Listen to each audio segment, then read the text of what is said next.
ओं कांजीवासाय विद्महे शांतारूपाय धीमहि तन्नो चंद्रशेखरेन्द्र प्रचोदयात्। पूज्याय राघवेन्द्राय सत्यधर्मरताय च भजतां कल्पवृक्षाय नमतां कामधेनवे. அஸ்ட்ரோ வாஸ்து ரவி பரத்வாஜ் சேனல் நேயர்கள் அனைவருக்கும் என் இனிய அன்பு வணக்கம்.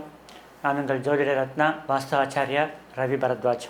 பொதுவாக சில நேர்கள் ஃபோனில் கேட்கக்கூடிய விஷயம் என்னென்னா, சார் வீட்டில் நெகட்டிவ் எனர்ஜி பாசிட்டிவ் எனர்ஜின்னு சொல்கிறாங்களே, அது எப்படி நெகட்டிவ் எனர்ஜி இருக்கிறது எப்படி கண்டுபிடிக்கிறது, அதை பாசிட்டிவ் எனர்ஜியாக மாற்றுறது எப்படி, ஒரு வாஸ்து குறிப்பாக கொடுங்க அப்படின்னு கேட்டிருக்காங்க. அவர்களின் சந்தேகங்களை போக்கும் விதமாகவும் மற்ற நேயர்களும் தெரிந்து கொள்ள வேண்டும். ரொம்ப ரொம்ப இம்பார்ட்டண்ட்டான பதிவு. ஸோ இதுமாதிரி ஸ்கிப் பண்ணாமல் பாருங்கள். இந்த காணொலி உங்களுக்கு பிடிச்சிருந்தா லைக் பண்ணுங்கள், கமெண்ட் பண்ணுங்கள், ஷேர் பண்ணுங்கன்னு கேட்டுக்கிறேன். நம்ம சேனலை சப்ஸ்கிரைப் செய்யாதவங்க சப்ஸ்கிரைப் செய்ய மாதிரி கேட்டுக்கிறேன். ஏன்னா பல நல்ல விஷயங்கள் இனிமேட்டு வர இருக்கின்றது. அதனால் எதுவுமே நீங்கள் மிஸ் பண்ணாமல் பார்க்கணும் அப்படின்னு கேட்டிங்கன்னா சேனலை சப்ஸ்கிரைப் பண்ணுங்கள். ஒரு பெல் ஐக்கான் வரும், அதை கிளிக் பண்ணிட்டீங்கன்னா சேனல் மூலமாக போடக்கூடிய ஒவ்வொரு பதிவும் உங்களுக்கு நோட்டிஃபிகேஷனாக வந்துடும். ஸோ நீங்கள் எதுவுமே மிஸ் பண்ணாமல் பார்க்கலாம். வாங்க பதிவுக்குள்ளே போகலாம். ஃபஸ்ட்டு நம்ம வீட்டில் நெகட்டிவ் எனர்ஜி, எதிர்மறை சக்திகள் வீட்டில் இருக்கா இல்லையா அப்படின்னு எப்படி கண்டுபிடிக்கிறது? நெகட்டிவ் எனர்ஜி அப்படின்னு பார்க்கும்போது காரணமற்ற சோர்வு, சோம்பலாக இருக்குது, இன்றைக்கி நாளைக்கு பார்த்துக்கலாம்ப்பா, இங்கே நைட் ஆகிடுச்சு, இங்கே முடியல, இங்கே ரொம்ப சோம்பேத்தனமாக இருக்குது, பாத்திரத்தில் நாளைக்கு தைச்சிக்கிறேங்க அப்படின்னு சொல்கிறது. சரிம்மா நாளைக்கு போய்ட்டுறேம்மா, ஈபி தானேம்மா, இன்னும் டைம் நிறையா இருக்குல்லம்மா, ஈபி பில் தானே நாளைக்கு கட்டிக்கிறேம்மா. இப்படி சோம்பேறித்தனமாகவே இருக்கிறது அந்த நெகட்டிவ் எனர்ஜியோட அறிகுறி. வீட்டில் எல்லாம் ஆஃபீஸில் ஹஸ்பண்டு பசங்க இவங்கெல்லாம் ஸ்கூலுக்கு காலேஜுக்கு வேலைக்கெல்லாம் போயிட்ட பிறகு வீட்டு லேடிஸ் என்ன பண்ணுவாங்கன்னா, கொஞ்ச நேரம் தூங்கலாம் அப்படின்னு தூங்குவாங்க. ஒரு நாள் இருக்கும், 2 நாள் இருக்கும், இப்படியே பல நாட்கள் என்ன பண்ணுவாங்கன்னா தூக்க கலகத்தில் இருப்பாங்க. அதே மாதிரி இந்த வீட்டில் இருக்கிறவங்க சண்டே ஒரு நாள் லீவ் நிமிடம் கிடைச்சதா, சண்டேஸ் ஒரு நாள் லீவ், அப்பா இன்றைக்கி நிமிடம் தூங்கணும் அப்படின்னு சொல்லிட்டு தூங்குவாங்க. இது கண்டினியூஸாக வந்தாங்கன்னா எப்போவுமே எப்போவுமே தூங்கக்கூடாதுன்னு சாஸ்திரம் சொல்கிறது. அப்போது அடிக்கடி தூக்கம் வருது அப்படின்னா எப்போதும் தூக்க கலக்கத்திலே இருக்காங்க அப்படின்னாலும் அந்த வீட்டில் எதிர்மறை சக்திகள் நெகட்டிவ் எனர்ஜி உள்ளது அப்படின்னு சொல்லலாம். நம்ம உடம்பு ஒரு பாரமாகவே இருக்குங்க, எப்போ பார்த்தாலும் ஒரு பாரமாக இருக்குது, கண்ணு பாரமாக இருக்குது, உடம்பு பாரமாக இருக்குது, உடம்புக்கு நான் என்ன மாதிரியே இல்லை, நான் என்னமோ இன்னொரு உடம்பு 65 கிலோ வெயிட் என் உடம்புல போன மாதிரி இருக்குது, இன்னொரு மனுஷன் யாரும் என்கிட்ட குடி புகுந்த மாதிரி இருக்குது என் உடம்புக்குள்ளே அப்படின்னு சொல்கிறதும் எதிர்மறை சக்திகளின் அறிகுறி தான். வீட்டில் எப்போ பார்த்தாலும் ஒருத்தர் மாற்றி ஒருத்தர் உடம்பு வந்துகிட்டே இருக்குங்க, எப்போ பார்த்தாலும் ஆஸ்பத்திரி வீட்டு மேலே அழிஞ்சுட்டே இருக்குது. ஒரு 2 நாள் சரி நிம்மதியாக இருக்கும், பார்த்தோன்னா 3ஆவது நாள் ஆஸ்பத்திரி போக வேண்டியதாக இருக்குது, ஃபீவர் வருது, வாமிட் வருது, இப்படி ஏதோ ஒரு உடல்நலக் குறைவு அடிக்கடி வந்துகிட்டே இருந்ததுன்னா எதிர்மறை சக்திகள் இருக்குதுன்னு அர்த்தம். அதே போல் என்ன தான் உன்னிப்பாக நம்ம கவனிச்சிட்டே இருந்தாலும் பால் அடிக்கடி பொங்கி வழியக்கூடாதுன்னு சொல்லுவாங்க.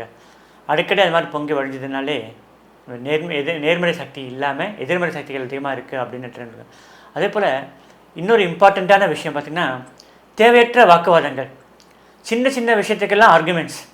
வீட்டில் இருக்கிறவங்களுக்கு அம்மா பையன் பொண்ணு கூட, இல்லை அப்பா பையன் கூட, இப்படி மாற்றி மாற்றி ஒருத்தருக்கு சின்ன சின்ன சின்ன சின்ன வாக்குவாதம், எதுவுமே காதிலே போட்டுக்கிறது இல்லை, எப்போ பார்த்தாலும் திட்டிகிட்டே இருப்பாங்க, ஒருத்தருக்கு திட்டிகிட்டே இருப்பாங்க. இந்த மாதிரி இருந்தாலும் இன்னும் பர்டிகுலராக சொல்லணுன்னா ஃபெஸ்டிவல் டைமு, தீபாவளி வருது, பொங்கல் வருது அப்படின்னாலே எதுனா சின்ன சின்ன சண்டை சச்சரவு வந்துகிட்டே இருக்கும். இந்த மாதிரி இருந்தாலும் வீட்டில் எதிர்மறை சக்திகள் இருக்கிறதா அதிகம். அதே போல் எந்த முயற்சி எடுத்தாலும் சரி சார் எனக்கு தடங்கள் ஆகிட்டே இருக்குது அப்படின்னு சொன்னாலும் வீட்டில் எதிர்மறை சக்திகள் இருக்குது அப்படின்னு அர்த்தம். இதில் இன்னொரு முக்கியமான விஷயம் நீங்கள் கவனிச்சிங்கன்னா தெரியும். எங்கள் வீட்டில் அக்கம் பக்கத்து வீட்டிலாம் செடி நல்லா வளருது சார். எங்கள் வீட்டில் செடி போனால் ஒரு 15 நாள் ஒரு 10 பூ கொடுக்குறது, அதோட பாடி போயிட்டுது. எதுவுமே ஒரு தொடர்ந்தாப்புல ஒரு 3 மாதம் 4 மாதம் இருக்க மாட்டேங்குது. நல்லா வளருது, பூ கொடுக்கறது, அதோடு அப்படியே பட்டுன்னு என்ன தான் தண்ணி ஊற்றி உரம் போட்டு வளர்த்தாலும் வாடி போயிடுது.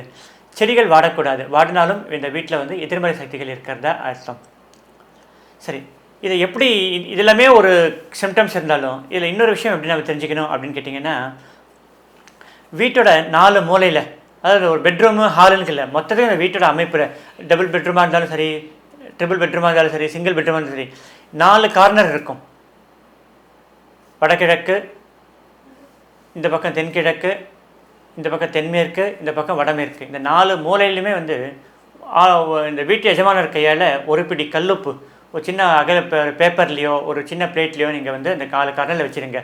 திறந்தப்பறம் ஒரு 3 நாளில் அந்த நிறம் மாறுது அப்படின்னா உங்களுக்கு வீட்டில் எதிர்மறை சக்தி இருக்கிறதா அர்த்தம்.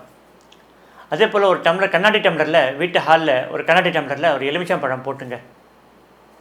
தொடர்ந்து 2 நாள் 3 நாளில் அந்த எலுமிச்சம்பழம் வந்து ஒரு டார்க் ப்ரௌனு எல்லோயிஷ் ஒரு அடர்த்தியான நிறம் ஒரு அடிகள் மாதிரி வந்துருச்சு அப்படின்னாலும் வீட்டில் வந்து எதிர்மறை சக்தி இருக்கிறதா அர்த்தம்.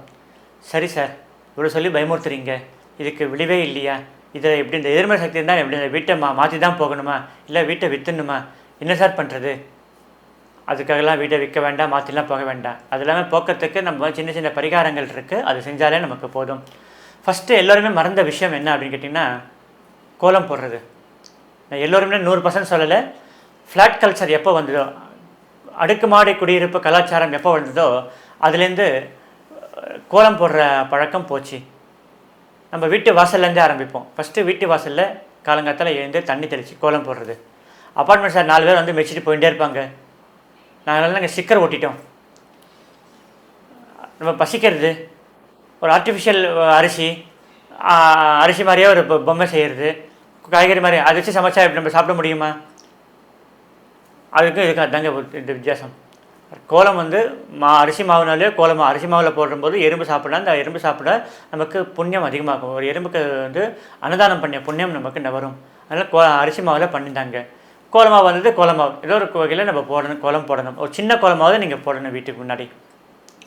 சரி, வீட்டு வாசப்படி நிலவாசப்படியோட ஃப்ரேம் இருக்குது இல்லையா, டோர் ஃப்ரேம். அந்த டோர் ஃப்ரேம் பார்த்திங்கன்னா மஞ்சள் தடவி இருக்குது. மஞ்சள் தடவி குங்குமம்லாம் வைக்க மாட்டாங்க. அது அப்படியே கழிஞ்சு போய் ஒட்டடை பிடிச்சி தூசு படிஞ்சு அது இந்த மரத்தோட தன்மையே கெட்டு போயிருக்கும். அப்படியே அந்த கதவை யூஸ் பண்ணிகிட்ருப்பாங்க. இந்த ஃப்ரேமும் சரி, கதவும் சரி. சமீபத்தில் ஒரு வீட்டில் வாஸ்துவுக்கு போய் பார்த்தேன். கண்ணாடி ஃப்ரேம் வந்து அந்த வுட்டு ஃப்ரேம் வந்து 4 பக்கம் சட்டம் இருக்கும். அதில் 3 பக்கம் தான் இருக்குது, கீழே விடுறது. கேட்டால் அளவில் தண்ணி வெளில போடுது சார், அதனால் நாங்கள் கீழே வைக்கலை. நாங்கள் இதெல்லாம் ஒரு சாக்கு. அப்படி இருக்கக்கூடாது. ஃப்ரேம் வந்து 4 பக்கமும் இருக்கணும், உடையாமல் இருக்கணும், கிராக் இல்லாமல் இருக்கணும். அந்த இப்போ என்ன பண்ணுறாங்கன்னா அந்த தோரணம் கட்டுறதுக்காக அந்த வுட்டில் வந்து ஆணி அடிக்கிறாங்க. அது மாதிரி வுட்டில் ஆணி அடிக்கலாம் கூடாது. ஸோ இதெல்லாமே வந்து பேசிக் ஃபஸ்ட்டு க்ரிட்டேரியாவை எடுத்துக்கணும். நிலவாசப்படி எப்பவும் சுத்தமாக இருக்கணும். கதவாக இருந்தாலும் சரி, படியாக இருந்தாலும் சரி, டோர் ஃப்ரேமாக இருந்தாலும் சரி, எப்போவுமே க்ளீனாக இருக்கணும். மஞ்சள் தடவி குங்குமம் வச்சு அதுக்கு பூஜை பண்ணணும். சரி, நெக்ஸ்ட்டு உள்ளே நுழைஞ்சோடனே ஹால் பார்த்திங்கன்னா சில வீட்டில் சோஃபா செட் இருக்கும். அதில் என்னென்ன இருக்குன்னா, அதில் மனுஷங்க மட்டும் உட்கார முடியாது, மிச்சம் எல்லாமே உட்காந்துட்டுருக்கோம். வீட்டில் துணிமணி உட்காந்துட்டுருக்கோம், ஹேண்ட்பேக் உட்காந்துட்டுருக்கோம், துவச்சி போட்ட துணி உட்காந்துட்டுருக்கோம், மடித்து வச்ச துணி இருக்கும், எல்லாம் இருக்கும். ஏன்னா வந்தால் மட்டும் கடன்னு அதை மடித்து உள்ள பீரோக்குள்ளே அப்படியே அடிக்கடிக்கு உள்ளே போய் போட்டுருவாங்க. மடிக்காமல் கூட அப்படியே சுருட்டி கூட உள்ளே போட்டுருவாங்க. அந்த மாதிரி பண்ணக்கூடாது. எப்போவுமே அந்த சோஃபா எல்லாமே வந்து ஹால் பார்க்க நீட்டாக இருக்கணும். ஃபஸ்ட் அப்பியரன்ஸ் எப்பவுமே பெஸ்ட் அப்பியரன்ஸாக இருக்கணும்னு சொல்லுவாங்க. அது நம்ம வீட்டுக்கும் பொருந்துண்டா.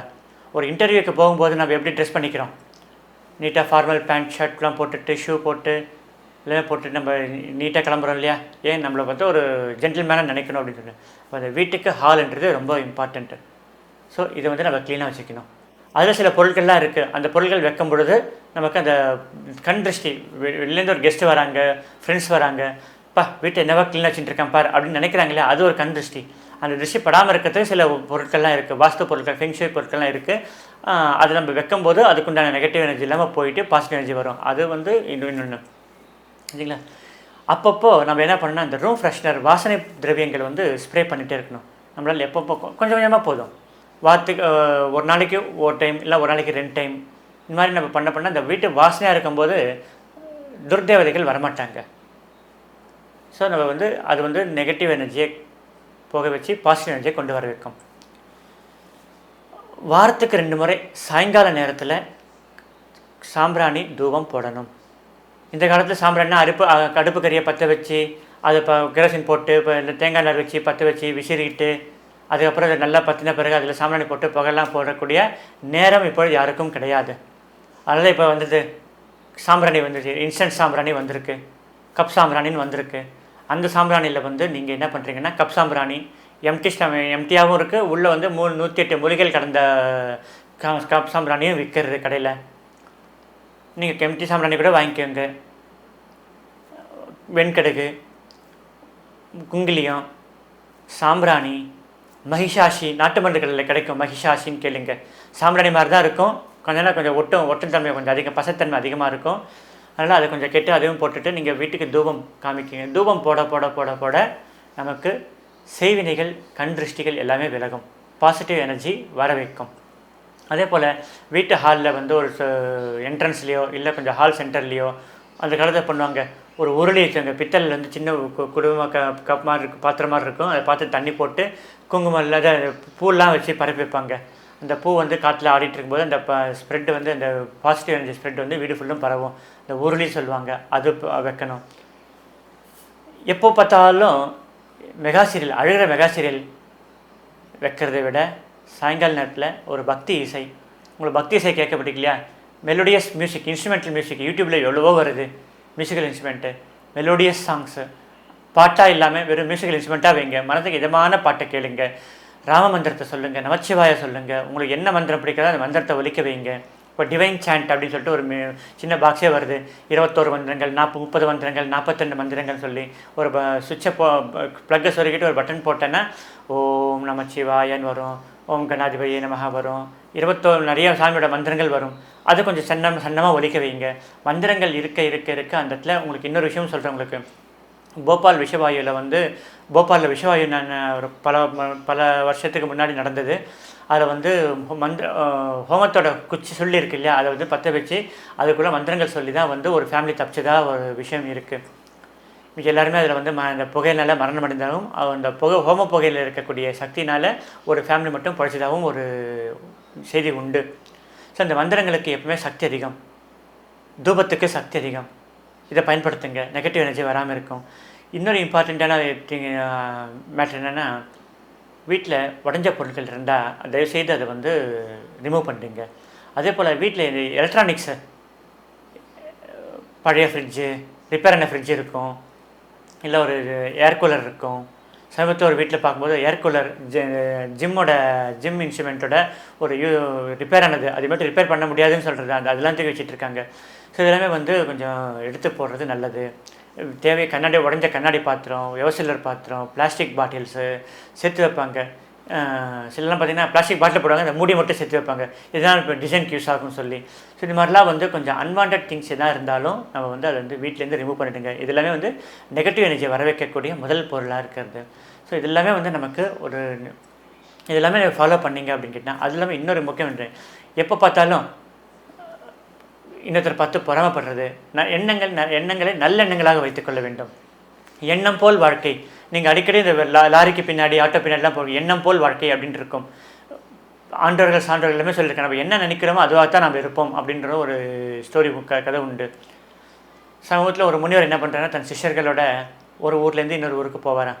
அந்த காலத்தில் எல்லாமே நடை பயணம் தானே போகணும், ஒன்று மாட்டு வண்டி போகணும், இல்லை நடை வண்டி போகணும். மாட்டு வண்டி கொடுக்குற அளவுக்கு ஒரு குருவுக்கு வசதி இல்லைன்றதால எல்லாமே நடந்து போவாங்க. சாயங்கால நேரம் ஆகும், ஒரு வீட்டு திண்ணையில் படுத்துப்பாங்க. அந்த வீட்டு திண்ணையில் இருக்கிற அந்த வீட்டோட உரிமையில் என்ன பண்ணுறாங்கன்னா, ஐயா ஒரு முனிவர் வந்திருக்காங்க சிஷ்யரோட, நம்ம வீட்டில் சாப்பிட கூப்பிடலான்னு சொல்லிட்டு சாப்பிட கூப்பிடுவார். முனிவரும் சாப்பிட்டுட்டு அந்த நைட் தூங்குவார். மறுநாள் மார்னிங் எழுந்து போயிட்டு இன்னொரு பக்கத்து ஊருக்கு போகும்போது மத்தியானம் ஆகும். அந்த மத்தியான நேரத்தில் சாப்பிடும்போது அந்த வீட்டில் சாப்பிடுவாங்க, இன்னொரு வீட்டில் போய் சாப்பிடுவாங்க. சாப்பிடும்போது என்ன பண்ணால் தன் சிஷ்யரை கூப்பிட்டுட்டு, இந்த ஒரு பொருளை கோயிலில் கொடுத்துட்டு, இந்த பொருளை வந்து நம்ம நேற்று நைட்டு சாப்பிட்டோம் இல்லையா, அந்த வீட்டில் போயிட்டு கொடுத்துட்டு மன்னிப்பு கேட்டதா குரு வந்து மன்னிப்பு கேட்க சொன்னார். என்ன குருவே நீங்கள் திருட்டிட்டீங்களான்னு? ஆமாப்பா, அந்த எண்ணம் அந்த முன்னே நேற்று நைட்டு சாப்பிட்டோம் இல்லையா, அந்த வீட்டு உரிமையில் எண்ணம் சரியில்லை, அந்த எண்ணம் அவருடைய ஃபுட்டு மூலமாக எனக்கு பிரதிபலிச்சிருக்கு. இப்போ சாப்பிட்டவரோட வீடு வந்து நல்ல எண்ணம் கொண்டவர், அதனால் எனக்கு திருட்டு புத்தி எனக்கு போச்சு, நல்ல புத்தி வந்திருக்கு அப்படின்னு சொல்லுவேன். ஸோ எண்ணங்களும் நமக்கு வந்து பாசிட்டிவ் எனர்ஜியாக இருக்கணும். என்னால் எதுவும் முடியாது, நான் எதுக்கு தான் பிறந்தேன், வேஸ்ட்டு, நான் இருக்கிறத விட இல்லாமல் இருக்கிறதே நல்லது, என்னால் எதுக்கும் யாருக்கும் எந்த பிரயோஜனமும் கிடையாது, இப்படி எல்லாமே ஒரு நெகட்டிவ் வேர்ட்ஸே யூஸ் பண்ண அந்த மைண்டு செட்டு வந்து என்ன ஆகுனா நெகட்டிவ் தான் வரும். இப்போது உதாரணம் சொல்கிறேன், இப்போ நீங்கள் 2 இட்லி சாப்பிட்டே வாங்க, வயிறு அதுக்கு தகுந்த மாதிரி பழகிடும் உடம்பு. திடீர்னு 3 இட்லி 4 இட்லி இன்க்ரீஸ் பண்ணுங்கள், அதுக்கு தகுந்த மாதிரி பழகிடும். ஸோ நம்ம உடம்பே பழகும்போது மனசு பழகாதான் என்ன? ஸோ நம்மளுக்கு நெகட்டிவ் எனர்ஜியில் நெகட்டிவ் தாட்ஸ் வந்து ஃபஸ்ட்டு நம்ம எண்ணத்துலேருந்து மைண்ட்லேருந்து அதை நீக்கிட்டு பாசிட்டிவ் மைண்ட் இன்றைக்கி என்னென்ன நிச்சயம் உங்களுடைய எண்ணங்கள் வீட்டில் இருக்கிற எதிர்மறை எண்ணங்கள், எதிர்மறை சக்திகள் எல்லாமே போய் பாசிட்டிவ் எனர்ஜி வரக்கூடிய வாய்ப்பு உங்களுக்கு நிச்சயம் உண்டு. எல்லாம் வல்ல இறைவன் அந்த சக்தியை உங்களுக்கு அளிக்கும்படி தாழ்மையுடன் பிரார்த்தித்துக் கொள்கிறேன். நன்றி, வணக்கம்.